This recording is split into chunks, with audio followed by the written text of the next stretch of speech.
President ইরশাদ সাহেব বলতেছেন একটু বললেন না, তাহলে এই কথা কি মানে না বলে রাখছেন, তাহলে চাকরি থাকবে না, তাহলে চাকরি আইবি সাহেব। এরপরে জিজ্ঞাসা চাকরি আর কতদিন আছে, এ কথা কি বোঝায়, তাহলে সেদিন যত দেবে না চাকরি আর কতদিন আছে, স্যার আর 1 বছর আছে, দাঁড়িয়ে বদলতে আর 2 বছর বাড়াই দিয়া গেছে।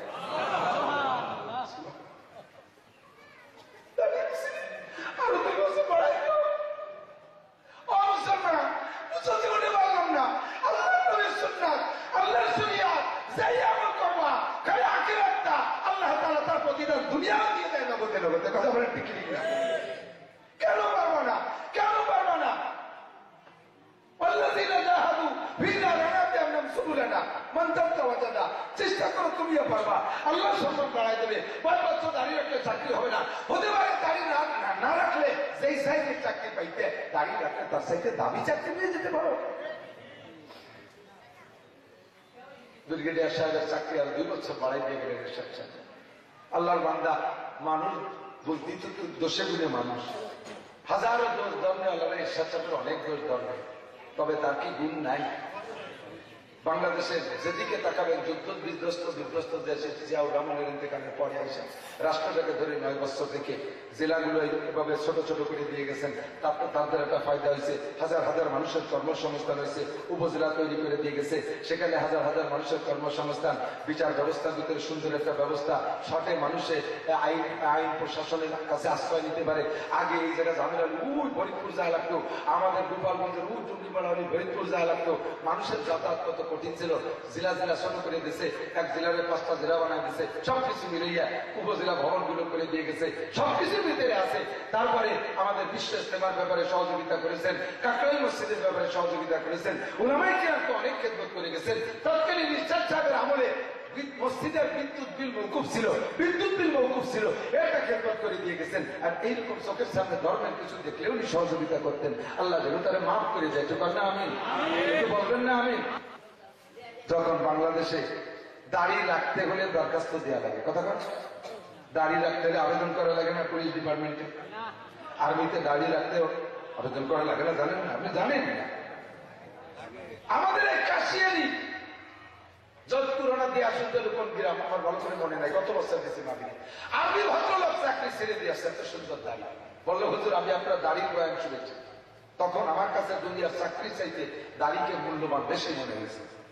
আমি দাড়িকে হালকা সাইজ করে পাশে একটু কেটে দাড়ি 4-5 দিন 7 দিন 10 দিন না কাটলে তো বেরোয় আসে, তো যতটুকু বেরোয় ততটুকু আমি দাড়ি সাইজ করিয়া আমি মাসের শেষ বেতন সই করাইতে গেছি। আমার আর্মির অফিসার স্যারের কাছে আমার বেতনের সই হয়, ওনার কাছে গেলে উনি মুখের দিক তাকাবে, কি ব্যাপার আপনার দাড়ি সাইজ কেন? স্যার আমি দাড়ি রাখা নিয়ে করছি, যান বেতনের সই পাবেন না, বেতন পাবেন না। আমি জায়গায় বলে আসলাম স্যার আমার বেতনটা আপনি নিয়ে খেয়ে গেলেন, যান দাড়ি রাখছি তো রাখছি, আমি দাড়ি কাটবো না। দেখে আল্লাহ আমাকে রুজি দেয় কি দেয় না? আল্লাহ পাক আরবি চাকরি রুজি রাখছে নাকি তার সুন্নাহ রাসূলের সুন্নাতের মহব্বতের বিনিময়ে আমার তুমি আসমান থেকে রুজি দেবে। আমি এইবার ইমানি পরীক্ষা ট্রাই করবো, আল্লাহকে আমি পরীক্ষা করবো। হযরত আমি চাকরি ছেড়ে দিয়ে চলে আসছি, চাকরিতে যে সুখে ছিলাম তার চাইতে 1000 গুণ সুখ আল্লাহ তাআলা আমাকে দিয়েছে। যদি আমি আল্লাহর কসম মিথ্যে কথা বলি, সে লোক আছে আমি গেলে ওই এলাকায় মাহফিল গেলে আমার সাথে সাক্ষাৎ করে, তো যাওয়া সুন্নতে আহমদ কুজা বা মোহাম্মদ কাইবুয়ার নিসবতরা আমার হযরত মাওলানা আলী হোসেন সাহেব রাহমাতুল্লাহ আলাইহি মাঠে এসেছেন, বয়ান করেছেন। ওলামায়ে কেরাম তো সকলেই চিনি রাহমাতুল্লাহ আলাইহি। উনি বলেন উনি যখন বয়ান করেন তখন আমরা শ্রোতাও না, ছোট ছোট ওনার বয়ানের মাধ্যম বলতে শুনেছি। রাসপুরবাড়ি মাদ্রাসায় বসে খুলনা, রাসপুরবাড়ি গেট মাদ্রাসার পাশে ওই যে কি কয় আরআরএফ পুলিশ আছে, আরআরএফ পুলিশ লাইনের ইমাম ছিলেন উনি। ওই দিন বয়ানের ভিতরে বলতেছিলেন জুমার নামাজের সময় যে উনার বয়ান শুনে যশোর ক্যান্টনমেন্টের ব্রিগেডিয়ার একজন দাঁড়িয়ে রাখার সিদ্ধান্ত করে দিয়েছে, তো দাঁড়িয়ে রেখেই দিয়েছে। তখন প্রেসিডেন্ট ইরশাদ সাহেব প্রেসিডেন্ট, উনি তো সেনাবাহিনীর লোক, প্রেসিডেন্ট ইরশাদ সাহেব তো আর্মির লোক, উনি সেভাবেই প্রেসিডেন্ট। তো প্রেসিডেন্ট যশোর ক্যান্টনমেন্ট পরিদর্শনে আসবেন এই কথা 3 মাস আগে তো জানাই দেন, ইনফরমেশন দিয়ে দিয়েছে, সেভাবে ক্যান্টনমেন্টের পরিপাটি করছে, সুসজ্জিত করছে। যখন হেলিকপ্টারে এসে ইরশাদ সাহেব নামবেন তখন ক্যান্টনমেন্ট যিনি প্রধান থাকবে উনি তো অনার করবে, রিসিভ করবে উনি, তো যিনি অনার করবে রিসিভ করবে উনার মুখে দাঁড়িয়ে উনি এর কাছে চিঠিপত্র লিখে প্রেসিডেন্টের কাছে কাছে আবেদন করে দাঁড়িয়ে রাখেন, সেনা প্রধানের কাছে আবেদন করে দাঁড়িয়ে রাখেন, রেখেই ফেলেছে, বয়ান শুনছে তো রেখে ফেলেছে। এখন ওই দিন চিন্তায় পড়ে গেছে, আল্লাহ যদি স্যার কইয়েই ফেলে তাহলে কি খবর, যে দাঁড়িয়ে রাখছেন। তা আমি তো ভয়তে ভয়তে রিসিভ তো আবার করতেই হবে, ক্যান্টনমেন্ট প্রধান আমি। হেলিকপ্টার থেকে নামার পরে আমি চিন্তা করতেছি যে হ্যান্ডশেক মুসাফা এটা ওটার দিক নজর চলে যাক, আমার দাঁড়িয়ে না দেখে। আর সিস্টেম কি, যে জায়গা হাত পায়, যে জায়গা দেখবেন যে গাই মানে ঘোড়া বসি আছে, গাই লাগে সেই যে গাই লাগে, ঠিক না? এত বড় বিল্ডিং বানাইছে, সব জায়গা কত সুন্দর সুন্দর জায়গা, কেউ হয়ে পড়ে না। এক জায়গায় খালি একটু নুনা দশ এই নুনা দ্বারা একটু দিক নজর দেয়, ভালো জায়গায় প্রশংসা করে। সারা গান না দেখে আমি এত সুন্দর সাজাইছি ক্যান্টনমেন্ট, কোন দিক নজর না। আমার হাতে মুসাফাদের ও হুজুর দাঁড়িয়ে রাখছেন কবে, এক জায়গা মতো গাই দিচ্ছে। আমি বললাম তো হয়ে গেছে, চাকরি আগে শেষ। সাহস করে বলে বললাম 7-3 মাস হলো।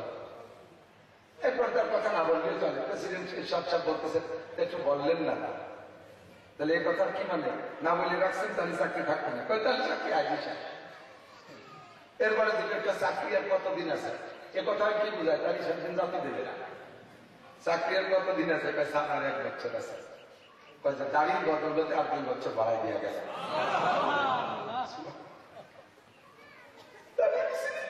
আরো 2 বছর বাড়াই দিও।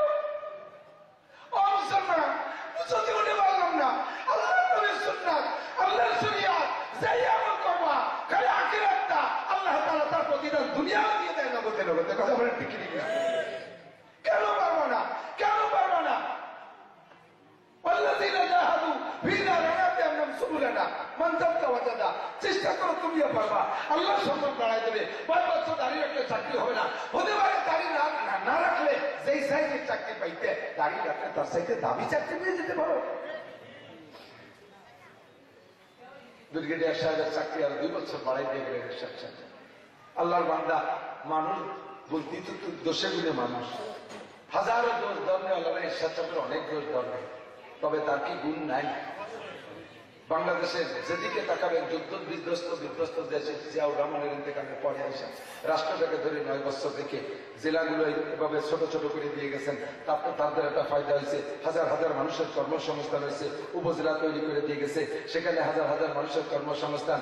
বিচার ব্যবস্থার ভিতরে সুন্দর একটা ব্যবস্থা, শটে মানুষের আইন প্রশাসনের কাছে আশ্রয় নিতে পারে। আগে এই জায়গায় ঝামেলা ফরিদপুর যায় লাগতো, আমাদের গোপালগঞ্জের টুঙ্গিপাড়া ফরিদপুর যায় লাগতো। মানুষের যাতায়াত কত কঠিন ছিল। জেলা জেলা শুরু করে দিয়েছে, এক জেলার 5টা জেলা বানায় দিয়েছে, সবকিছু মিলাইয়া উপজেলা ভবন গুলো করে দিয়ে গেছে, সবকিছুর ভিতরে আছে। তারপরে আমাদের বিশ্ব ইস্তেমার ব্যাপারে সহযোগিতা করেছেন, কাকরাইল মসজিদের ব্যাপারে সহযোগিতা করেছেন, উলামায়ে কিরামকে অনেক খেদমত করে গেছেন। তৎকালীন ইরশাদ সাহেবের আমলে মসজিদের বিদ্যুৎ বিল মওকুফ ছিল, এটা খেদমত করে দিয়ে গেছেন। আর এইরকম চোখের সামনে ধর্মের কিছু দেখলেও উনি সহযোগিতা করতেন। আল্লাহ যেন তারা মাফ করে দেয়। একটু না আমিন, একটু বলবেন না আমিন? আমরা আমলি করে বিএনপি করি, এটা আমার ব্যাপার। আমার দেশের একজন নেতা যদি জান্নাতি হয়, আমার কোন পড়বে? ওই অংশক সূচি যদি ভেস্তে চলে যায়, তাতে আমার অসুবিধা কি? আমার ভেস্তে আমি যাবো, তার টেনশন যাক। নরেন্দ্র মোদী ভেস্তে চলে যাক, তাতে আমার কি অসুবিধা? জাহান্নামী তো হবেই, কিন্তু সে যদি ভেস্তি হয় তাতে আমার লস আছে নাকি? আমেরিকার প্রেসিডেন্ট জো বাইডেন যদি কলেমা পড়ে ভেস্তে চলে যায়, আমার আরো খুশির বিষয়, দুঃখের কিছু না, আনন্দের বিষয়। আল্লাহ তাআলা প্রত্যেকটা ইবাদতের প্রতিদান যেমন আখিরাতে রেখেছেন, এরকম দুনিয়ায় রেখেছেন। আর যে ইবাদতটা করতে যত কষ্ট হয়, ওই ইবাদতের প্রতিদান তত বেশি। লাইলাতুল কদর খায়রুম মিন আলফি শাহর। 1 রাত সারা রাত জেগে ইবাদত করবেন, 1000 মাসের চাইতে বেশি দেখি পাবেন। সুবহানাল্লাহ, 1000 মাসের চাইতে বেশি দেখি পাইবেন। 5 ওয়াক্ত অন্যান্য ওয়াক্তে নফল নামাজ পড়ি, সব নফলের চাইতে কঠিন নফল কোন ওয়াক্ত বান্দি? তাহাজ্জুদের ওয়াক্ত। কোন ওয়াক্ত? তাহাজ্জুদের ওয়াক্ত। আওয়াবিন পড়লে 12 বছর নফল নামাজের সওয়াব পাওয়া যায়। ইশরাক করলে 2টা উট সাদকা করার সওয়াব পাওয়া যায়। চাষতের নামাজ পড়লে আরেকটা নেকি পাওয়া যায়। এরকম বিভিন্ন নফল ইবাদতের বিভিন্ন রকম প্রতিদান আছে। আর তাহাজ্জুদে কি হয়? তাহাজ্জুদটা হলে একেবারে নীরব, নিরিবিলি, নিস্তব্ধ পরিবেশ, সবাই ঘুমিয়ে হয়েছে, দাতা আর গ্রহিতা দুইজনে গোপন আলাপ চলতেছে। দাতাকে, গ্রহিতা আমি। দাতাকে, গ্রহিতাকে আমি। আল্লাহ দিচ্ছে আর আমি নিচ্ছি, কেউ জানে না। জোট করে নিয়ে গোলাপ হয়ে দেবো গোপন। এরকম একটা নিরিবিলি সময় যত আল্লাহর ওলি বুজুর্গ হয়েছে সব তাহাজ্জুদ করে হয়েছে, বিনা তাহাজ্জুদে কেউ বুজুর্গ পীর হতে পারে না। এমনি আমাদের বাংলাদেশে আছে তাহাজ্জুদ তো দূরের কথা, দাড়ি না রাখলে পীরে কামাল হয়ে যায়, দাড়ি ছাড়া পীরে কামাল, গদ্দিরে শিল্পী, পীরে ড্যাগ, পীরে গেট, পীরে বস্তা, টাকা দিয়ে বস্তা ভরিয়ে বেড়ে গেছে। বেটা যেই পৃষ্ঠার পীরগিরিকে টাকার ব্যবসায় ব্যবহার করে, ওই পৃষ্ঠা তত সৌন্দর্য দেখাক না কেন, তার ভিতরে ত্রুটি আছে, তার ভিতরে সমস্যা আছে, ওইটা গন্তব্যে পৌঁছতে পারবে না। সেই পৃষ্ঠাবের নজর টাকার দিক, এ হতে কালেকশন, ও হতে কালেকশন, সে হতে কালেকশন, খালি টাকা দাও, খালি টাকা দাও, নামাজ এক ঘন্টা পরে বলবো টাকা দাও, পানের গাদির মতো টাকার দিকে দ্বিগুণী ফেলে। বন্ধুরে, উম্মতের পকেটের দিকে তাকাইয়া না, উম্মতের বডির দিকে তাকাইয়া পরিবর্তন করার চেষ্টা করেন। টাকার ধান্দা বাদ দেন। টাকা দেবে কে? আমি হাজী শরিয়াতুল্লাহ রহমতুল্লাহ আলাইহির ষষ্ঠম পুরুষ হযরতের নাম ভুলে গেছি। আমি মুসাফা করছি, বহুত বড় বুজুর্গ আমাদের এই যে বাহাদুরপুর হাজী শরিয়াতুল্লাহ রহমতুল্লাহ আলাইহি সপ্তম পুরুষ, ষষ্ঠম পুরুষ মুসাফা করছে। আমি মনে করছি হযরতকে কিছু হাদিয়া দেব। আল্লাহু আকবার, উনি আগে থেকে দেখছেন যে আমি মুসাফা করবো, কোন ফাঁকে হাতের মধ্যে উনি টাকা নিয়ে রাখছে তার জানবে।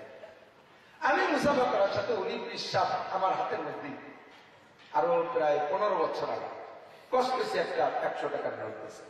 আমি তো লজ্জায় হযরত কি করবে, কয় যে এটা আমাদের বংশীয় ধারা, বংশীয় নিয়ম, কোন ওলামাই কেরামের সাথে মুসাফা করলে তাকে খালি হাতে মুসাফা না করা, কিছু দেওয়া আমাদের পূর্বপুরুষদের ঐতিহ্য, আমাদের এটা দেওয়ার অভ্যাস, আমরা নেই না। মুসাফায় আমরা টাকা নেন না, আমরা দেই। তাহলে পীর হতে হবে ওলির মতো দিয়ার অভ্যাস করতে হবে। মুরিদির বকেটে দেখছে এটাই বসে দিয়েছে, কয় টাকা নিয়েছে আল্লাহ কি মানে বেগানছে কি একা নাই কি এনে তো আল্লাহ জানে।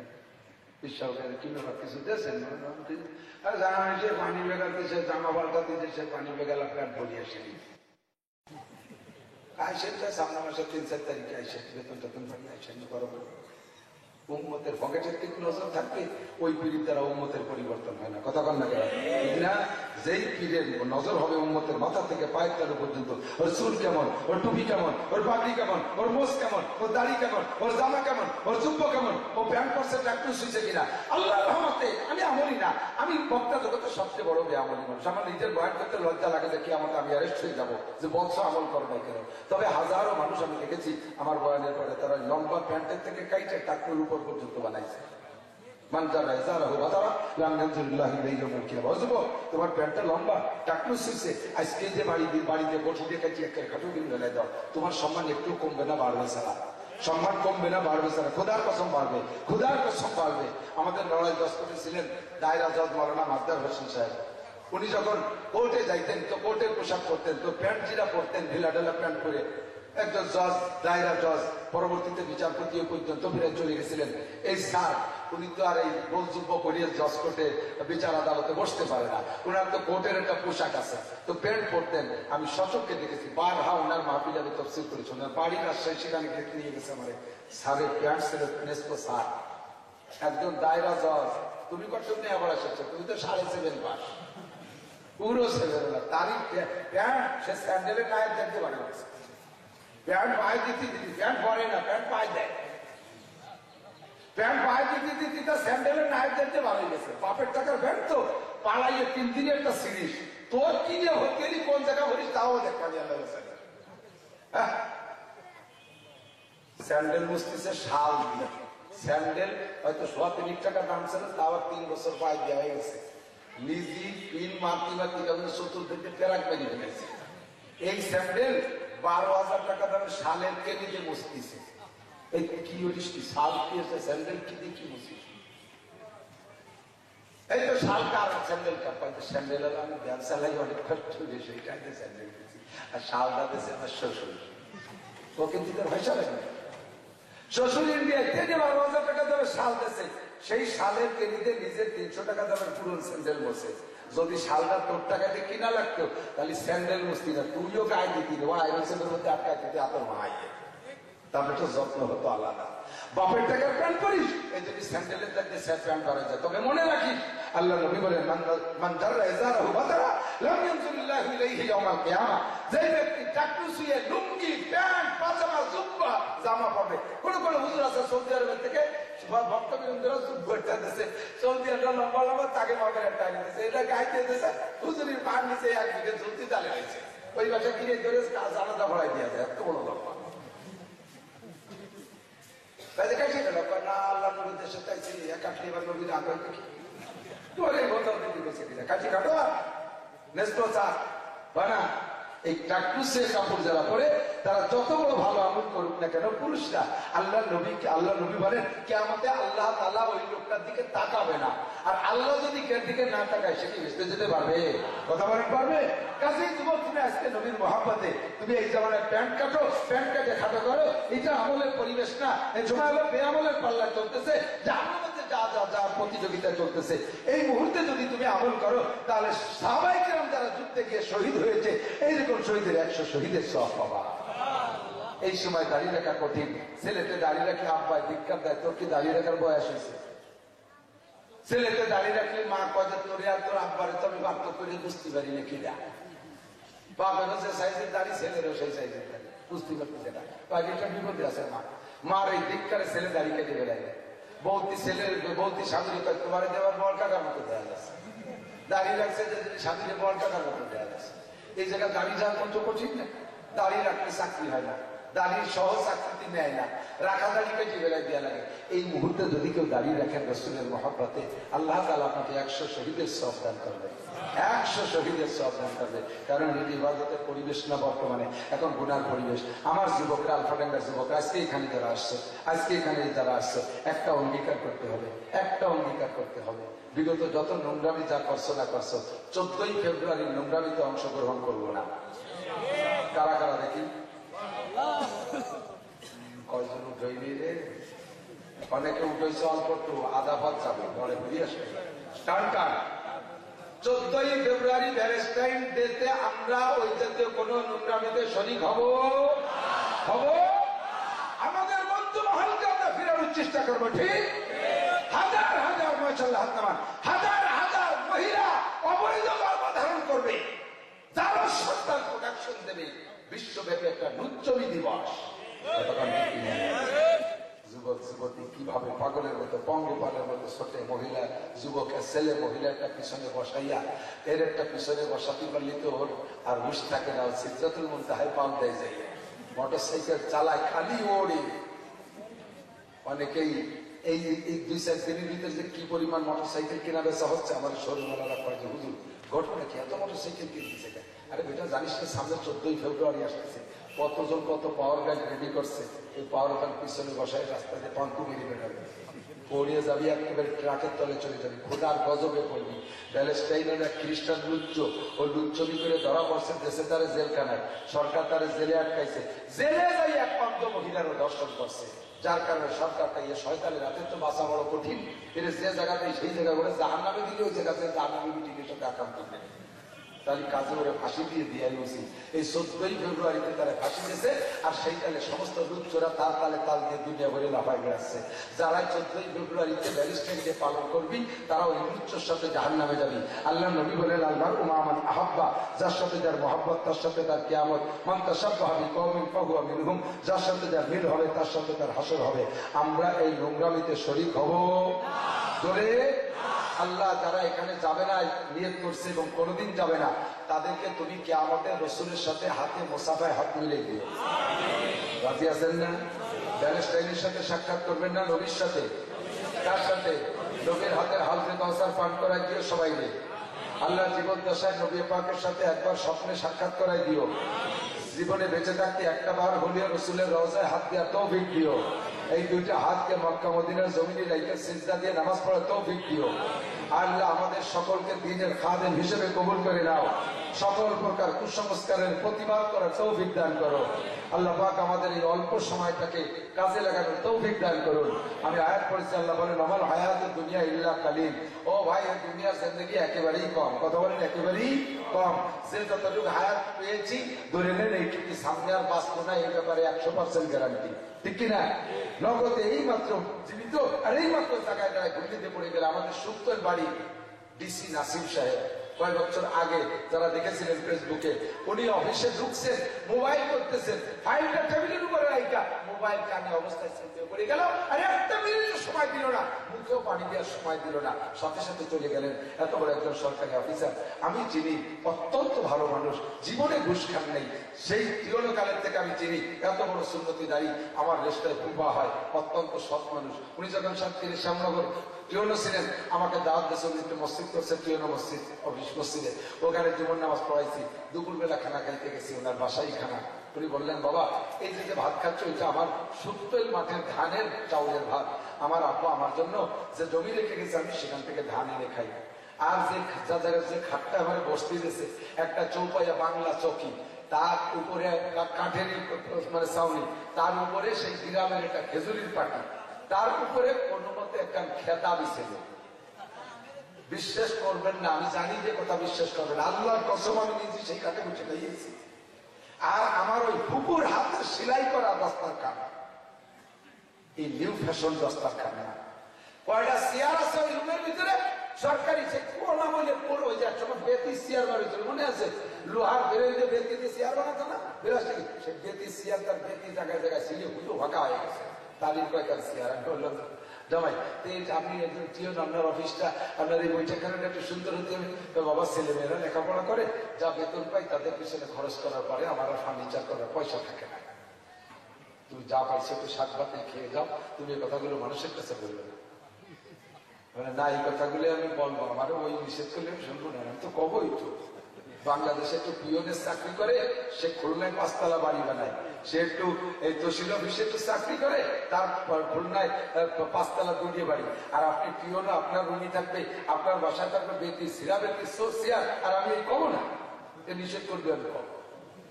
এরকম ভালো মানুষ 2-4 জন ডিপার্টমেন্টে থাকার কারণে আল্লাহর রহমতে গত বছর না তার আগের বছর আসছি, আপনাদের এই রুমে ঢুকছি, ঢুকে দেখি একজন বুজুর্গ বসা, বহুত বড় একজন মুহাদ্দিস, গোল জামা, সুন্দর পোশাক আশাক সবকিছু মিলে, এত বড় দাড়ি। আমি ভয়তে ভয়তে যে মোসাফের পাশে বসে রয়েছি। পরে উনি বলতেছেন যে হুজুর আমি আলফাডাঙ্গা থানার ওসি, মনে আছে নাকি? আলফাডাঙ্গা থানার ওসি সাহেব, এত বড় দাড়ি। আমি তো আশ্চর্য, এই দাঁড়িয়ে আর এই জুব্বার এই পাগড়ি নিয়ে, আমার বিশ্বাস যে একটা হারাম পয়সা খেতে পারে না, মানুষের পর জুলুম করতে পারে না। ও আমার প্রিয় যুবকরা, তোমরা এরকম অফিসার হও, আমি তোমাদের জন্য দোয়া করবো, আমি তোমাদের প্রশংসা ভাবে গেয়ে বেড়াবো। তোমার প্রশংসা আমি বলবো তো 1000 মানুষের শুনবে, এটাই তোমার জন্য দোয়া হবে, তুমি কবুলিয়াত পাবা, আল্লাহ তোমাকে কবুল করবে, আল্লাহ তোমাকে সকল ব্যাপারে সাহায্য সহযোগিতা করবে। আমার হায়াতুদ দুনিয়া, এই দুনিয়ার জিন্দেগি অতি কম, ওয়া ইন্না দারাল আখিরাতা লাহিয়াল হায়াওয়ান, আসল জিন্দেগি মরার পরে। কথা বলেন, আসল জিন্দেগি কোথায়? মরার পরেই শুরু হবে আসল জিন্দেগি। কাজেই ওই আমার ওয়া ইন্না দারাল আখিরাতা লাহিয়াল হায়াওয়ান লাউ কানু ইয়ালামুন, যদি তোমার জ্ঞান থাকে তাহলে তুমি বিষয়টা বুঝতে যে আমার এই অল্প একটু হায়াতের জন্য কি করা দরকার, আর স্থায়ী হায়াতের জন্য আমার কি করা দরকার। আল্লাহ পাক রব্বুল আলামিন বলেন, তুমি স্থায়ী হায়াতের জন্য ইবাদত করবা, আর এই ইবাদতটা হবে ওমা উমিরু ইল্লা লিয়াবুদুল্লাহ মুখলিসিনা লাহুদ্দিন, প্রত্যেকটা ইবাদত হবে আল্লাহর ওয়াস্তে ইখলাসের সাথে। আমার দিক তাকান, নামাজ পড়বো কার জন্য? একটু মুখে বলেন, কার জন্য? নাকি মানসিক খারাপ পায় সেই ভয়তে? টুপি পাগড়ি জামা জুব্বা কার জন্য? নাকি মানসি বলে যে এই বয়সে কি আপনি ব্যান্ড পড়লে ভালো দেওয়া যায় সেই জন্য? দাড়ি রাখবো কার জন্য? আল্লাহর জন্য। নাকি মানসি বলে যে আপনি এত বুড়িয়ে গেছেন, এখন দাড়ি রাখলে ভালো, না রাখলে ভালো দেওয়া যায় না, সেই বইতে রাখবেন নাকি দাড়ি? দাড়ি হবে আল্লাহর জন্য, কথা বল ঠিক না? দান করবো আল্লাহর জন্য, মসজিদ করবো আল্লাহর জন্য, মাদ্রাসা আল্লাহর জন্য, কোরআন পড়বো আল্লাহর জন্য, পড়াবো আল্লাহর জন্য, তবলিগে যাবো আল্লাহর জন্য, চরমরাই যাবো আল্লাহর জন্য, জিকির করবো আল্লাহর জন্য, ফিকির করবো আল্লাহর জন্য, সব কিছু হবে আল্লাহর জন্য। আল্লাহ তাআলা